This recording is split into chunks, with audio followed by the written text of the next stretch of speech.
નમસ્તે, હું ડૉક્ટર અંકિત Patel, ગેસ્ટ્રોએન્ટ્રોલોજિસ્ટ, lifeline hospital Mehsana ખાતે પ્રેક્ટિસ કરું છું. આજે આપણે GERD એટલે કે ગેસ્ટ્રો ઇસોફેજિયલ રિફ્લક્સ ડિઝીઝ એટલે એસિડિટી વિશે માહિતી મેળવીશું. આ GERD એસિડિટી એટલે શું છે? આ બીમારીમાં ગેસ્ટ્રિક કન્ટેન્ટ ઇસોફેગસમાં રિફ્લક્સ થાય છે અને ઇસોફેગસની દિવાલને ડેમેજ કરે છે. GERD એટલે કે એસિડિટીના શું લક્ષણો હોય છે? તેના લક્ષણોમાં છાતીમાં બળવું, વધારે પડતા ઓડકાર આવવા જેવા લક્ષણો થઈ શકે છે. આ ગેસ્ટ્રો ઇસોફેજિયલ રિફ્લક્સ ડિઝીઝથી કોમ્પ્લિકેશન શું થઈ શકે છે?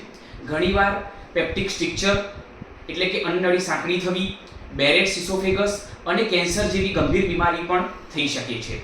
એટલે એમનું જેટલું બને એટલું જલ્દી નિદાન અને સારવાર કરવું બહુ જરૂરી છે. તો નિદાન કઈ રીતે કરી શકાય? નિદાન કરવા માટે એન્ડોસ્કોપી સૌથી પહેલાં કરવામાં આવે છે, જેનાથી અન્નનળીની દિવાલ તપાસ કરવામાં આવે છે.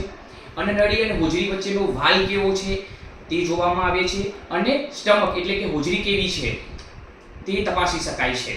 જો એન્ડોસ્કોપી નોર્મલ હોય અને તેમ છતાં પણ દર્દીને જો એસિડિટીના લક્ષણો હોય તો ઇસોફેજિયલ મેનોમેટ્રી અને 24 અવર pH ઇમ્પેડન્સ કરવામાં આવે છે. આ બંને પ્રોસિજરથી એસિડિટીનું નિદાન કરી તેની સારવાર ચાલુ કરવામાં આવે છે.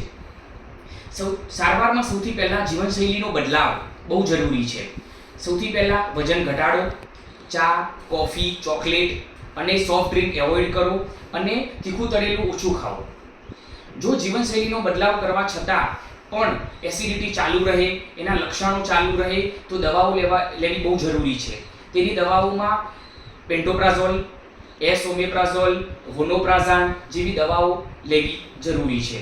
જો દવાઓથી દર્દીને સારું રહે, પણ દર્દી જો દવાઓથી ડિપેન્ડન્ટ થઈ જાય એટલે કે જો દવાઓથી આદત પડી જાય તો ફંડોપ્લાઇકેશન નામની સર્જરી કરવામાં આવે છે. આ સર્જરી ગેસ્ટ્રો ઇસોફેજિયલ રિફ્લક્સના દર્દી માટે ક્યોરેટિવ છે, એટલે કે જડ મૂળમાંથી આ રોગને દૂર કરી શકાય છે. એટલે GERDને ઇગ્નોર કરવું નહીં, તેની જેમ બને એમ જલ્દી નિદાન કરી ટ્રીટમેન્ટ લેવી બહુ જરૂરી છે. Thank you.